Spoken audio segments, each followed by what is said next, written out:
Saravá, caros amigos e irmãos umbandistas, que Oxalá abençoe a mim e a todos vocês. Como eu tinha falado para vocês, para quem não me conhece, meu nome é Gustavo, responsável do terreiro de Umbanda Senzala de Preto Velho, da cidade de São José de Rio Preto, interior de São Paulo.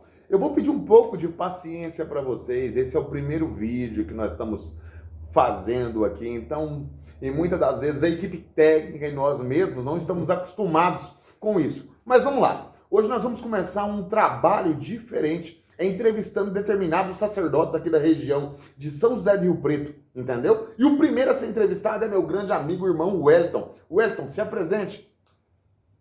Gustavo, boa noite. Boa Olá noite. a todos que nos assistem, boa noite. Gustavo, eu peço a sua bênção. Que Oxalá te Como abençoe, eu dirigente. também te peço a bênção. Eu saúdo e peço a bênção aos orixás regentes da sua casa, Que assim aos seja. guias e benfeitores. Bom, meu nome é Wellington, sou dirigente da Casa de Umbanda Mensageiros da Luz, aqui da cidade de São José do Rio Preto, onde hoje está o terreiro de Umbanda Senzala de Preto Velho. Que bom, meu irmão. E deixa eu te fazer uma pergunta, Wellington. Hoje nós estamos começando aqui nesse trabalho diferente, fazendo certas entrevistas, e é o seguinte, como que você começou na Umbanda, qual que é a sua história dentro da Umbanda? Correto. Gustavo, eu tive o privilégio, a oportunidade de conhecer a Umbanda ainda criança, né? A minha mãe me levou, acho que eu tinha de 6 para 7 anos, né? Tomei um passe e acho que foi entre 5 e 4 vezes nesse terreiro. Depois, na adolescência, voltei para a Umbanda, fiquei 1 ano, né? Junto com amigos, e só que infelizmente o dirigente dessa casa fechou a casa, né? Por questões particulares, ele fechou a casa. E eu só voltei à Umbanda já depois de homem, né? Depois de homem formado. Isso há 7 anos atrás. Eu voltei para a Umbanda, né? E estamos na Umbanda até hoje. Entendi. Como diz na igreja evangélica, a Umbanda me fisgou. Que bom, tá igual a mim. E deixa eu te fazer uma pergunta, Wellington. Antes de você fazer parte da Umbanda, você fez parte de alguma outra religião? Sim, Gustavo. Nasci num berço católico, de família católica, né? Depois que eu saí da Umbanda da adolescência, entrei numa igreja evangélica tradicional, que nós temos aqui, e fiquei por volta de 11 anos, né, dentro dessa igreja. Saí dessa igreja, né, não compactuava mais com os ensinamentos, com a doutrina lá pregada, comecei a estudar a doutrina espírita, né? Conheci pessoas e através de outras pessoas voltei para a Umbanda. E deixa eu te fazer uma pergunta, Wellington. Quando você estava na igreja católica, na religião católica, depois que você foi para o espiritismo, o que você acha que estava te faltando algo, aquilo não te preencheu, parece que você estava sem local, o porquê que você migrou para a Umbanda? Sim, Gustavo. Tanto na igreja católica como na igreja evangélica, onde eu estive, né? O que é bom a gente guarda para nós, o que não é bom fica como aprendizado. Mas realmente faltava algo, Gustavo, faltava algo. É o querer ir além, entender aquilo que as pessoas não tinham as respostas, né? E com a Umbanda e também estudando a doutrina espírita, consegui chegar às respostas, o porquê dos porquês. Entendi. E Wellington, depois que você saiu do espiritismo, você ficou quanto tempo no espiritismo? No espiritismo eu fiquei pouco tempo, né, numa casa espírita. Eu fiquei por volta aí de 1 ano. 1 ano. Você saiu do espiritismo e migrou para a Umbanda. Quantos terreiros você passou? Quanto tempo você ficou em cada um, você lembra? Gustavo, eu tive a oportunidade de conhecer desde lá da minha mocidade, quando criança, eu tive a oportunidade de conhecer 5 terreiros, tá? Depois de adulto, eu conheci 3 terreiros, né? O último que eu fiquei antes de migrar para nossa casa, eu fiquei por volta de 3 anos, Gustavo. 3 anos. E quando você estava nessa casa que você ficou durante 3 anos, aí você passou um tempo no espiritismo, qual que é a sua visão hoje que você pode me falar? Porque quando você ficou 3 anos em uma casa e depois que você montou a sua casa, você sendo filho de fé e você montar a sua casa, quais foram as dificuldades que você achou? Ah, Gustavo, tudo muda, né, Gustavo? As pessoas que vêm na sua casa, Gustavo, os próprios filhos da corrente, chegam na casa do pai Gustavo, pega já todas as firmezas prontas, né? Pega todo o fundamento, tudo no jeito, né? Eu, como quando era médio da corrente dessa casa, chegava lá, né, fazia as minhas orações, já entrava em comunhão com o sagrado, mas já estava tudo pronto, porque o sacerdócio já fazia isso num dia antes. Então, quando chegava lá, a casa já estava firmada. A partir do momento que eu passei a ser responsável por uma casa, um dirigente por uma casa, toda essa responsabilidade já veio para mim.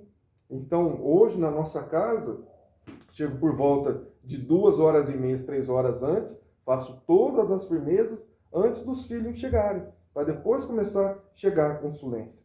Entendi. E uma coisa que eu acho interessante, Wellington, você ficou 3 anos em uma casa, passou pelo espiritismo, passou pelo catolicismo. Uma pergunta: quanto tempo você demorou para a primeira incorporação depois que você chegou na Umbanda? Você sabe? E qual que foi a primeira Gustavo, entidade? Você lembra? eu demorei sim, viu, Gustavo? Eu demorei, tá? A Umbanda, ela é apaixonante. A Umbanda é apaixonante. Já ouvi relatos de amigos, de outras pessoas que tinham medo ou preconceito de entrar na Umbanda, uma vez que entraram e sentiram toda aquela energia, toda aquele encanto dos cânticos, do entoar, do atabaque, se encantaram e nunca mais saíram. Isso aconteceu comigo, né? Comecei como consulente, como assistência, viram que eu tinha predisposição de chegar cedo, querer ajudar, e estar sempre ajudando, fui convidado a ser um trabalhador da casa, né? Logo passei um trabalhador da casa, passei em Cambona, né? Comecei a cambonar, na época cambonava alguns médios amigos nossos, cambonei, tive a oportunidade, também o privilégio de cambonar pai pequeno, e logo a mediunidade ela começou a florar.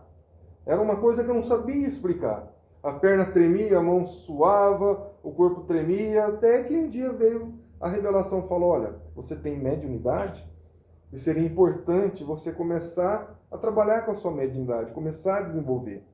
Mas desde o início do desenvolvimento até a primeira incorporação, Gustavo, eu posso te falar que demorou aí, Gustavo, entre 6 a 7 meses. Entendi. Eu não conseguia deixar que acontecesse o acoplamento perfeito. Entendi. E você lembra qual foi a primeira entidade que veio? Lembro. Talvez os nossos irmãos que estão nos assistindo agora vão assustar. Mas o primeiro que se acoplou, que teve a oportunidade que eu permiti, foi o Exu Veludo. O Exu Veludo. O Exu Veludo. Eu acho até engraçado você falar que Exu Veludo é porque as pessoas têm que entender que o desenvolvimento mediúnico, primeiro, o desenvolvimento mediúnico é para toda a vida. Só que as pessoas acreditam que para você incorporar, a primeira entidade tem que ser um caboclo ou um preto velho. E no teu caso foi completamente diferente. Parece que eu fui na contramão desses ensinamentos, Gustavo. Eu consegui, né, num trabalho, quem se manifestou foi o Exu Veludo. Já vinha manifestando no meu mente, no meu ser, esse nome, Veludo, Veludo, Veludo, Veludo. E quando ele se acoplou, né, sou médio consciente, nunca neguei disso. Acredito que hoje 90% dos médios ou mais traz o benefício da consciência, né? E fiquei muito feliz quando ele deu um nome e se revelou que ele era o Exu Veludo. E outra, a primeira vez que o Exu Veludo veio, você já teve aquela plena conexão e a confiança ou demorou um tempo ainda, Wellington? Demorou um pouco, Gustavo, demorou um pouco. É como andar de bicicleta, né, Gustavo? Um dia que os nossos pais tira as nossas rodinhas e deixa de segurar lá, até a gente ganhar essa confiança, vai um tempo. Pelo menos para mim foi assim, né? Mas eu lembro que na primeira manifestação, Gustavo, ele fez um movimento com as mãos e talvez a gente traz, né? Eu falo de mim, trazia um conceito errado de Exu, que Exu tinha que colocar as mãos para trás, alguma coisa. O Wellington, colocou as mãos para trás, eu vi a minha mão passando na minha frente. Eu pensei comigo, não sou eu que estou fazendo isso. Eu estou assistindo de camarote, mas não sou eu que estou fazendo isso. Entendi. E depois do Exu Veludo, demorou muito para as outras entidades se manifestarem? Gustavo, foi como abrir uma porta, Gustavo, tá? Depois veio o meu chefe de cabeça, que é o Caboclo Sete Pedreira, o qual rege a minha coroa, né? Sou filho de Xangô, junto com o Oxum. E depois que se manifestou o caboclo Sete Pedreira, aí veio as demais linhas, claro, cada uma com o seu tempo. Mas foi muito rápido. Gustavo, eu posso dizer, depois da incorporação de Veludo, acho que de 5 a 7 meses, Gustavo, para que todas conseguissem se acoplar por inteiro.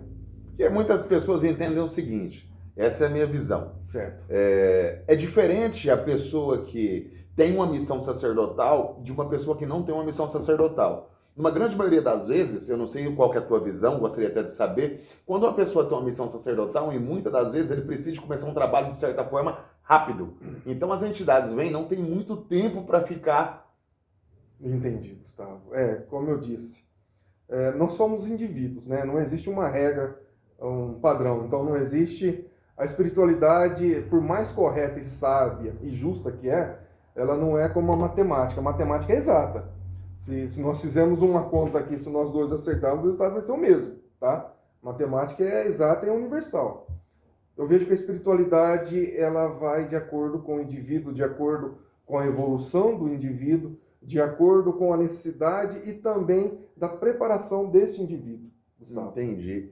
E Wellington, uma coisa que eu achei muito interessante que você falou, você chegou na casa, você começou a cambonar, você ficou um tempo cambonando. Quanto tempo você passou por ser cambono? E o que você vê da pessoa que passa um bom tempo sendo cambono? Você acha que é interessante, é importante ou não? Dá vontade de voltar a ser cambono, tá? Dá vontade de voltar a ser cambono. Você vê um espírito trabalhando, um caboclo, um preto velho, aquela sabedoria do preto velho, e você estando ali do lado, né, auxiliando, vendo a coisa acontecer, isso é fantástico. Se eu pudesse voltar, eu voltaria a ser cambono, Gustavo. É aquele negócio, quem está começando não dá o devido valor em Sim. ser cambono. Sim. Aí depois que você assume certas responsabilidades que trazem uma dificuldade, uma maturidade muito maior, a pessoa fala, se eu tivesse sido cambono mais tempo, eu não estava passando por isso hoje. Com certeza. Eu falo de mim, né, Gustavo? Eu sempre fui ansioso, então eu tinha aquela ansiedade. Quando vai chegar a minha vez? Quando vai chegar a minha vez? O dia que chegou a minha vez, eu quase pedi pro pai, falou, não posso voltar lá não? Ele falou, não, você está preparado, pode ir, confia, eu confio em você. Mas a minha vontade é falar, vamos deixar para outro dia? Entendi. E o Wellington, uma coisa que eu falo para todo mundo, se você passar um bom filho, ele vai acabar sendo um bom pai. Sim. Existem pessoas que querem montar os seus terreiros. Sim. A pessoa não foi cambono. A pessoa mal desenvolveu a sua mediunidade. Aí ele discute numa casa e quer abrir a sua casa. Qual que é a sua visão sobre isso? Gustavo, eu vejo o seguinte, aquele que não foi um bom aluno, aquele que não tinha prática de ir no quadro negro, lousa, e começar a ajudar o professor a passar a matéria, será que vai ser um bom professor? Se ele não teve esse preparo lá na infância, adolescência, se ele não teve esse contato, essa experiência, será que vai ser um bom professor? Entendi. Então eu deixo isso como resposta. Se ele não passou, um trabalhador da casa, não varreu um chão, não fez os deveres que tem que fazer, não ajudou na limpeza, não trabalhou como um cambono, não trabalhou como médio na corrente, chegar logo, como diz, sem ser soldado, para chegar capitão, não tem como. Então existem algumas regras que você precisa cumprir. Se a gente pegar na hierarquia militar, é soldado, depois de soldado vem o cabo, depois do cabo vem o sargento, vem o tenente, vem o capitão, a pessoa vai se graduando. Eu acho que daqui para passar para a 5ª posição, direto, sem ter esse conhecimento, essa bagagem, pode ser frustrante e perigoso, Gustavo. Entendi. É porque eu vejo, igual aqui no terreiro mesmo, já aconteceu várias e várias vezes, as pessoas ficarem apertando o sacerdote. De que forma? Quando que eu vou incorporar? Vai demorar para me incorporar. A pessoa chega no terreiro, ela só quer incorporar. A pessoa não quer estudar, não quer aprender. Você dá valor no estudo ou você acredita que o foco principal é a incorporação? Gustavo, eu e minha companheira, na qual nós tomamos conta da nossa casa, nós somos apaixonados pelo estudo, pelo conhecimento, tá? A gente estuda doutrina espírita, a gente estuda a Umbanda, né? Fizemos curso de teologia de Umbanda, hoje nós estamos Fundamentos para o Sacerdócio. Estudamos livros espíritas de Chico Xavier, junto com o André Luiz. E se eu posso ter a liberdade de indicar, Gustavo, sugeria que todo médio de Umbanda estudasse a doutrina espírita através de Chico Xavier e André Luiz. Mas não é só aqui que acontece isso, tá, Gustavo? A gente usa até um termo, né? Um termo delicado, talvez se assim posso dizer. As pessoas querem espiritar. Ela quer chegar no terreiro e espiritar. Mas quando você chama a galera corrente mediúnica para estudar, é uma desculpa atrás da outra.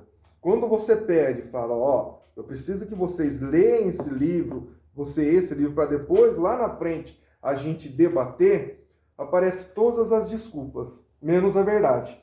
Entendi. Uma coisa que eu acho muito interessante que você falou foi o tal de espiritar. Eu gosto muito de falar para as pessoas... Por favor, se eu posso também. Eu gosto muito de falar para as pessoas, Wellington, uma coisa. A pessoa quando desenvolve a mediunidade, pessoal, prestem muita atenção nisso, que eu quero saber a visão dele. A pessoa desenvolveu a mediunidade agora.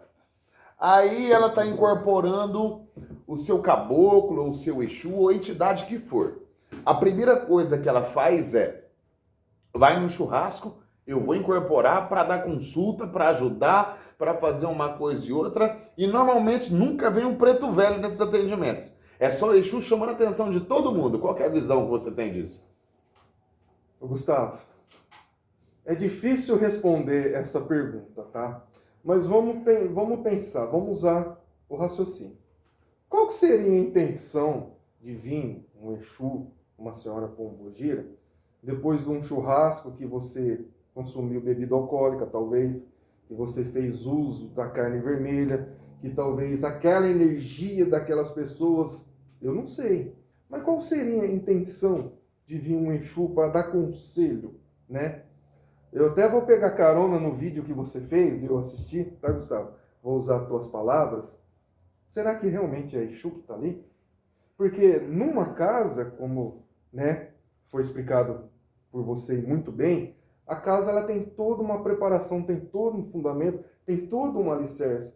Qual que é a ideia de vir um Exu, né, num churrasco, depois do médium, ter ingerido bebidas alcoólicas, ter discutido com alguém? Eu não vejo fundamento nisso. Eu nem posso falar que ali tem nome de Exu.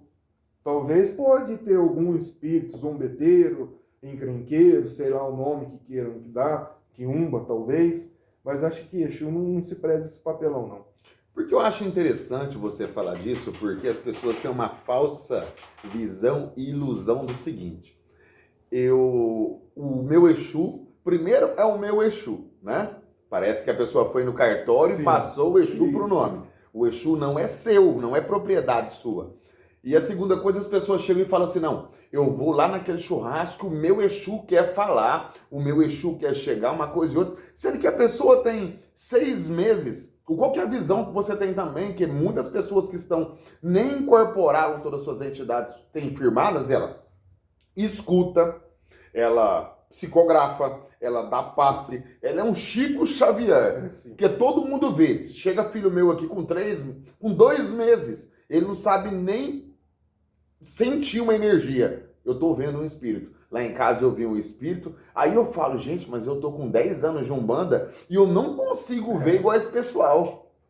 O engraçado, Gustavo, eu acho que você deve ter passado por aqui, a gente passa na nossa casa.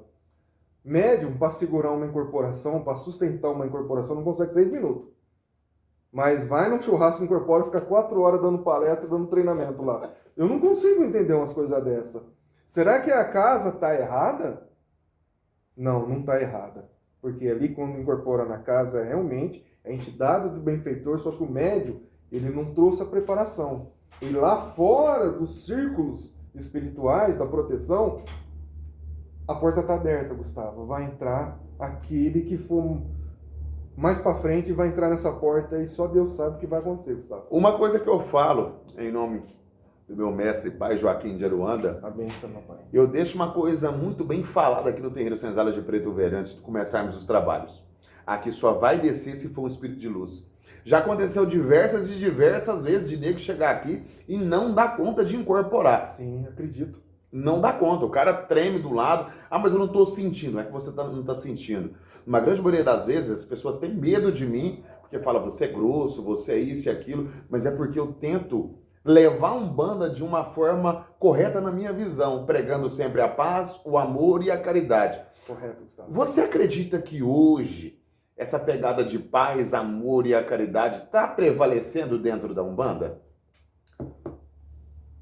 Eu acho que o amor deve existir, tá, Gustavo? Mas eu vou até usar um termo, né? Talvez seja até um termo chulo, termo simples. Terreiro que não tem galo, quem canta é frango e franguinha, entendeu, Gustavo? Essa eu nunca escutei, Tinha um carreiro lá atrás, já trazia numa música, que terreiro que não tem galo, quem canta é frango e franguinha, tá, Gustavo? E toda casa tem regimento, Gustavo, toda casa tem regimento. Às vezes a pessoa não consegue incorporar numa casa, porque ela sabe que aquela casa ali, o dirigente é sério, tá? Não tá para brincar, tem um compromisso assumido com a espiritualidade, com a corrente mediúnica e também com os consulentes. Então a pessoa chega lá, é a mesma coisa de você querer falar de alguma matéria numa pessoa que sabe mais para você. Eu tenho essa dificuldade. Eu tenho essa dificuldade de querer debater com uma pessoa que entende mais daquele assunto específico do que a mim. Eu acredito que as pessoas vão ficar falando, rapaz, lá eu podia fazer, mas aqui o cara sabe, o cara tem conhecimento. Aqui ele vai falar assim, ó, pode parar com essa palhaçada, que aqui não tem nada. Entendi. E outra coisa que eu acho interessante que você falou, questão de... Ó, para quem fez o café tá de parabéns, viu? Muito obrigado. Para que você falou, acho interessante uma coisa, Wellington. A questão de conhecimento, a questão igual você passou pelo espiritismo, você passou pelo catolicismo, hoje você está fazendo parte da Umbanda.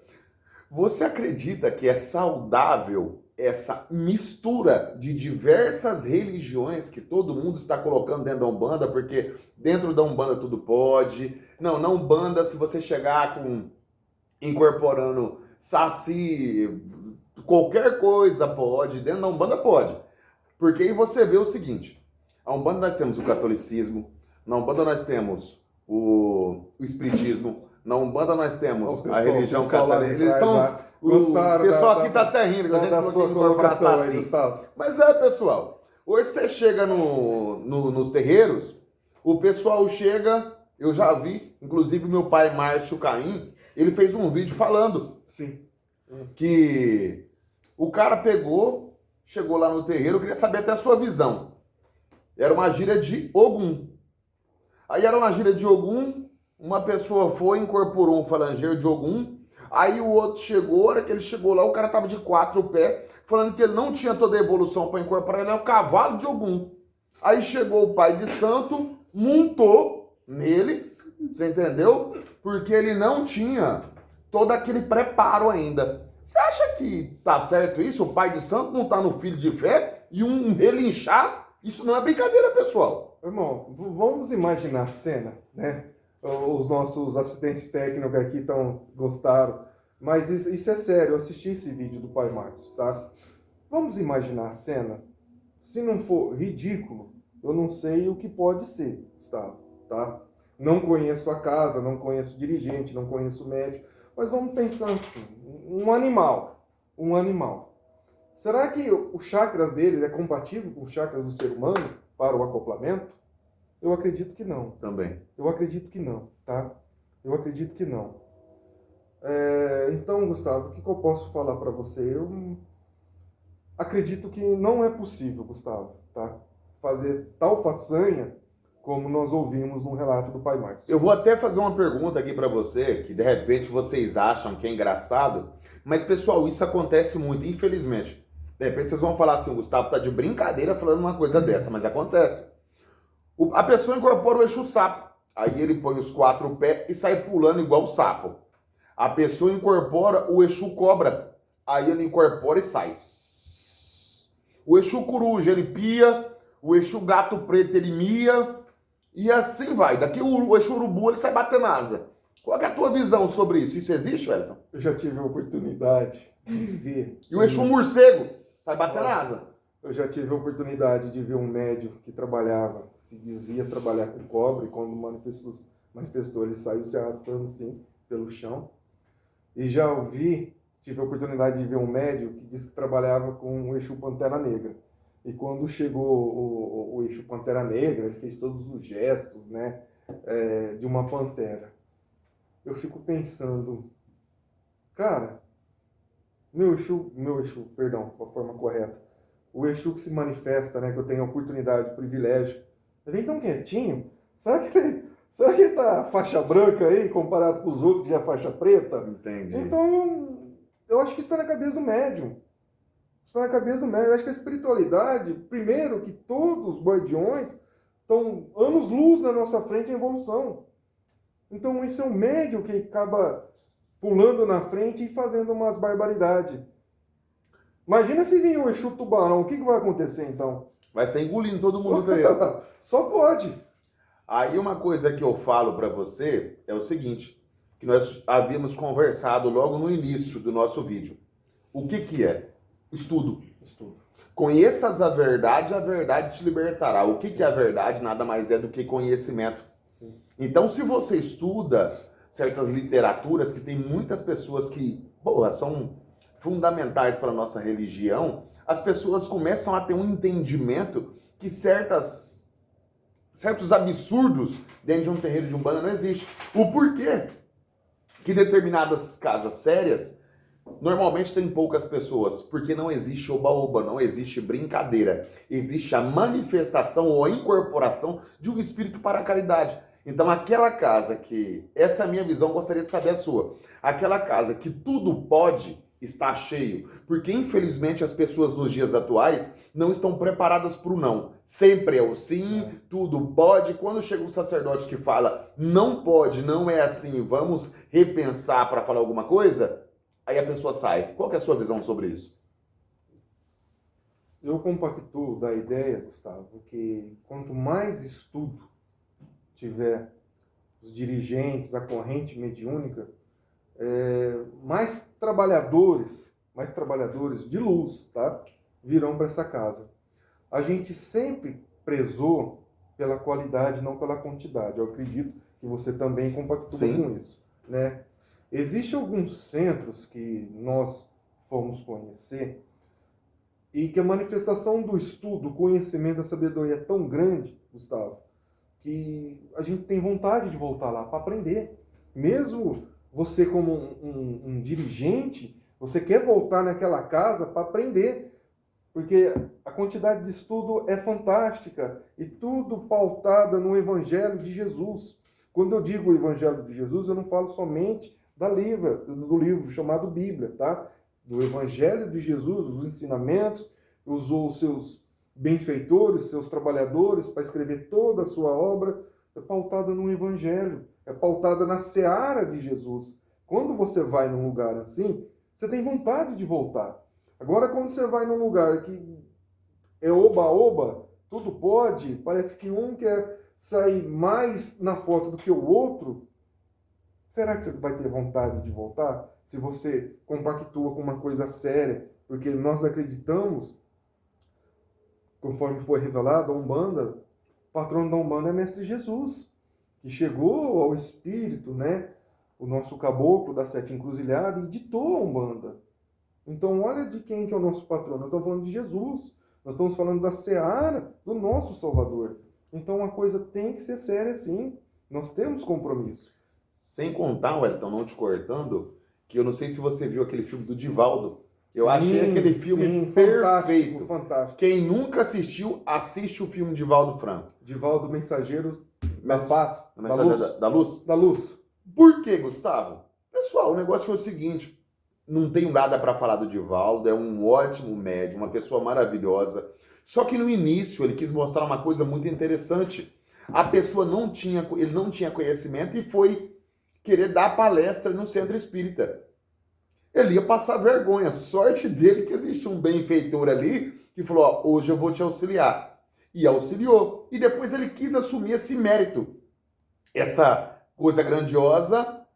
E a mentora dele falou, do que você está falando, se glorificando, uma coisa e outra. E uma coisa que eu acho muito interessante também, que eu gostaria que você falasse disso, você viu o filme, meu irmão? Sim. Uma sacerdotisa, uma pessoa que era do espiritismo, uma senhora que chegou lá, não tinha estudo algum, uma senhora morena, mas com uma energia assim que parecia que o Mestre Jesus Cristo estava junto com ela ali. E não sabia nem ler. Aí você fala, como que uma pessoa espírita não sabe nem ler? Mas eu acredito que a coisa primordial é a fé, é a conexão com o sagrado. O que você vê sobre isso? Correto, Gustavo. Para quem ainda não assistiu, deixa aqui a minha sugestão. É um excelente filme, aprendizado fantástico, né? Acredito que os fatos ali, por próprio Divaldo ter acompanhado, são realmente reais, né? E houve aquele ímpeto do jovem, sabe? Aquela vaidade, não, já estou preparado. E no decorrer do filme ele foi convidado, como o Gustavo disse, a uma palestra pública, né? E na hora da primeira vez ali, ele não se viu preparado. Até que o espírito que aparece é Humberto de Campos, né? E fala, olha, para você não passar vergonha, não merecimento seu, mas com respeito com essas pessoas que vieram aqui assistir a palestra, dita o que eu vou lhe intuir. Aí ele deu a palavra, né? Ele começou o desenrolar das palavras, e foi uma palestra edificante, e no final realmente ele ficou orgulho, envaidecido, até que a benfeitora, no caso Joana de Ângeles, fala, o mérito não é seu, o mérito não é seu, por quê? Se vocês não estavam preparados, por que você aceitou passar por esse ridículo? E ela fala, não espere privilégio e mordomia de nós, que somos seus guias e benfeitores. Com nós, vai precisar de muito estudo, muita dedicação, muita disciplina. Se eu posso também falar, né, da história do grande mestre Francisco Xavier, quando ele teve um encontro com o seu mentor, com Emmanuel, né? Emmanuel falou, é disciplina, disciplina, disciplina. Fora disso, não tem como. Então, precisa ter, Gustavo. Precisa ter. Não tem como, Gustavo, você servir a luz e servir as trevas ao mesmo tempo. Uma coisa que eu falo, para vocês poderem entender, que você fazer parte de uma religião, seja ela qual for, você precisa de ter foco, disciplina, fé e vontade de estar ali. Porque existem muitas pessoas, Wellington, eu gostaria até que você falasse sobre isso, que a pessoa vai no terreiro, ela vai com a roupa branca, aí o cara acabou de desenvolver a mediunidade, ele vai lá e ele compra um brajá, que são os fios de conta, mas com 7 fios, sim, ou um mini brajá, que são de 3 fios. Sendo que ele precisava usar só o fio de conta. Se vocês não sabem, o fio de conta é um fio, o mini brajá é de 3 fios e o brajá são de 7, ou até mais. Aí o cara acabou de desenvolver, ele chega na casa com um brajá de Ogum, com um brajá de Xangô, com um brajá de Yansan, ele fica parecendo um preto velho, trabalhando a todo tempo, emborcado assim, ele não consegue